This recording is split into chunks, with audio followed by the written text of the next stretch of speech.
بسم اللہ الرحمن الرحیم السلام علیکم ورحمۃ اللہ وبرکاتہ تساں ویکھ رہے نے اوقات ٹی وی تے میں ہاں عبد الجبار انصاری۔ میں اس وقت چک نمبر 13 WB وہاڑی وچ موجود ہاں اور بڑی حکمت بھری ایک کہانی کہ ایک اٹھ بیمار ہو گیا اور روندا رہندا تے اس دا علاج کیویں ہویا یہ اساں پوچھسوں بھائی عیسیٰ وصلی کولوں، اے سانو ساری تفصیل دسے سن۔ السلام علیکم مار صاحب، کیا حال ہے؟ وعلیکم السلام، ٹھیک ہے انصاری صاحب۔ بھائی عیسیٰ اٹھ والی کہانی یار آج سنا، ان اٹھ نو کے آ تے کیویں او دا علاج ہویا؟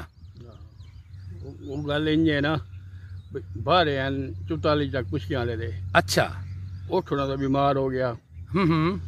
وہ اٹھی ہو یا پٹھے شٹھے نہ کھاوے، اکھی جو پانی وائے روے۔ اوہ اچھا، او دا علاج نہ بڑا کیتا، وہ ٹھیک نہ ہویا۔ کیونکہ ساری برادری دا پیا حسین نا دا وصلی، وہ بڑا حکیم آ، کتنے رہندا ہو؟ وہ 81 جاکے۔ اچھا، باہر آئے انہوں لائے گئے۔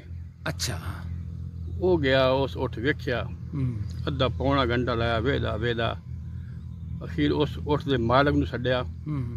انہوں آخیا بھائی میں تینوں لجا دے اٹھ دے کول 5-7 کھلے مرے ساں، گالی بھی کر ساں۔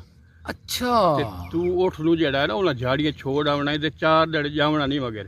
اچھا، وہ جناب اس پھاد لیا مالک نو، اچھا، وہ لتو لا تے انہوں 5-7 لتر پولے ماریو، اچھا، گالی کریو، اچھا، لے جا بڑوئی انہوں جاتے چھوڑا اتھے جھاڑیاں سے۔ اچھا، وہ بھائی جڑا ہے نا اٹھ لایا تے چھوڑ آیا اتھے، اچھا، 4 دڑے نہ گیا۔ اچھا، 5ویں دے گیا تو اٹھ جڑا ہے نا راج پہنچتے نا گلی کا حسین داستے تے چلا گیا گھر۔ حسین تو حکیم داستے تے گھر گیا، بھائی ایدا علاج ہے۔ واہ جی واہ، کیا بات ہے۔ اچھا، 4 دڑے اٹھ تے مگر نہیں جامنا ہوتا، کیا 5ویں دے جامنا تو ٹھیک ہے۔ وہ 5ویں دے گیا تو اٹھ ٹھیک ہویا بیٹھا، جھاڑیاں دے وچ راج پہنچتے راج بیٹھا۔ پہنچتے بیٹھا، اچھا، خوش ہو خرم؟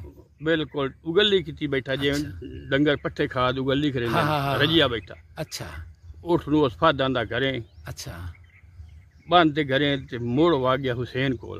اچھا، انہوں آدھا بھی جڑا نا اے دس بھائی اٹھ تا میرا ٹھیک ہو گیا ہے، ہاں، پر بیماری کہی آئی آہا، واہ بھائی جی تو واہ، دوائی بھی نہیں دیتی، ہاں، بھائی صرف کھلے مارے نہیں تے گالی کڈیاں نے، اچھا، تے تو وہ ٹھیک ہو گیا ہے۔ اچھا، اے دس بیماری کہی آئی۔ اچھا، اس آخیا بھائی اٹھ گھوڑا تے کھوتا، اچھا، ایک کام کرتی آوے نا تو موڑ ہن لیٹ دے زمین دے اوتے زمین تے، مٹو مٹ ہوندے نے۔ اے لیٹ تے اے تھکاوٹ اپنی لہن دین اچھا، تے موڑ فریش ہو دے وات اور پٹھے شٹھے کھم دین۔ اچھا، اچھا، اچھا، اچھا، اے اٹھ تو کی جائیں لڑ تے لائندا ہے، موڑ اینو چھوڑیا، اٹھ لگا لیٹن، تو اینو سوٹی ماری ہے، اچھا، اٹھ تو اٹھایا ہے۔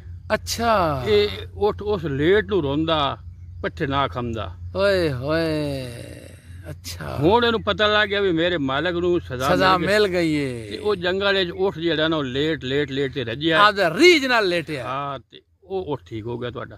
اچھا، یہ سٹوری اٹھ دی تے حکیم دی۔ اچھا، ماشاءاللہ جی، بہت زبردست سٹوری۔ ہاں ویکھ لو اس نہ کوئی لیبارٹری ٹیسٹ کیتا نہ کچھ کیتا ہاں جی، تے اٹھ بھی ماشاءاللہ ٹھیک ہو گیا اور بغیر دوائی تو بغیر دوائی۔ کہ کتنے مطلب سمجھدار حکیم آن کہ وہ نفسیات سمجھدیاں جانور دیاں۔ جی، عبد الجبار انصاری نو وہاڑی تو دیو اجازت، اللہ حافظ۔